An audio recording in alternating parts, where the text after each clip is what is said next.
তোমাদের আজকে একটা কিছু নতুন ভিডিও নিয়ে আসতে চলেছে। সেটা কি, তো হাজব্যান্ড একটা কিছু দিয়েছে আমাকে, তো আজকে সেইটাই তোমাদেরকে দেখাবো। তো চলো, তার আগে বলে নিই জিনিসটা দেখানোর আগে। এটা হচ্ছে আমার কিছু সোনা ছিল টুকটাক, আর হাজব্যান্ড তাতে কিছু আরও দিয়ে সোনা দিয়ে একটা ছোট উপহার দিয়েছে। তো সেটা তোমার সঙ্গে আজকে আমি শেয়ার করলাম। ওকে, আর দোকানটা তোমাদের সাথে এই জন্যই শেয়ার করলাম না, কারণ এটা আমার শ্বশুরমশাইয়ের অনেক পুরনো, মানে ওনারা সব কিছু বানাতেন, সেখান থেকে আমাদের সঙ্গে আজও ওনার সব কিছু মানে নেওয়া হয়, যোগাযোগ এখনও আছে সে দোকান। তো যাই হোক দেখাবো। তো চলো, তো ওই পয়লা বৈশাখে হাজব্যান্ড সেই উপহারটা আমাকে দিল, তো সেটাই তোমাদেরকে দেখাবো। প্রত্যেকটা জিনিস তোমাদেরকে শেয়ার করি, তো সেটাই আজকে শেয়ার করতে আবারও চলে এলাম। তো দেখো কী জিনিসটা। ওকে, এই দেখো জিনিসটা, এই যে এই ব্যাগটাই করে দিয়েছে,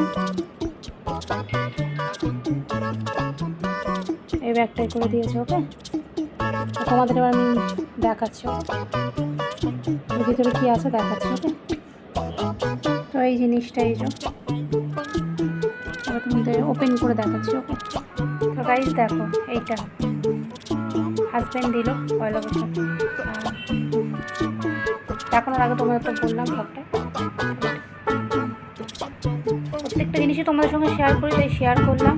দোকানটা দেখালাম না, কারণ ওনার সোনা গয়না রূপোতে অলরেডি সাজানো নেই, অনেক পুরনো দোকান, সেই জন্য অনেক অনেক কথা হয়তো বলতে পারে, বাট সেই জন্য আমি দেখালাম না, বাড়িতে নিয়ে এসে ওকে দেখালাম। ঠিক আছে, তো কেমন হয়েছে তোমরা কমেন্টস করো, আর দেখো, লাইক কমেন্ট শেয়ার। আর আমি এটা পরেও তোমাদের দেখাচ্ছি। ওকে, দেখো, তো এই দেখো গাইজ, পরেছি হারটা, এই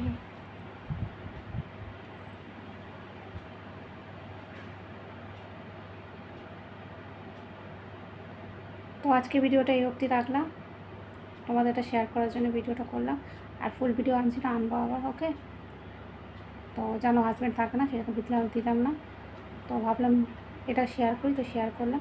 ওকে, ভালো লাগলে দেখো, লাইক কমেন্ট শেয়ার আর সাবস্ক্রাইব। ওকে, সবাই টাটা।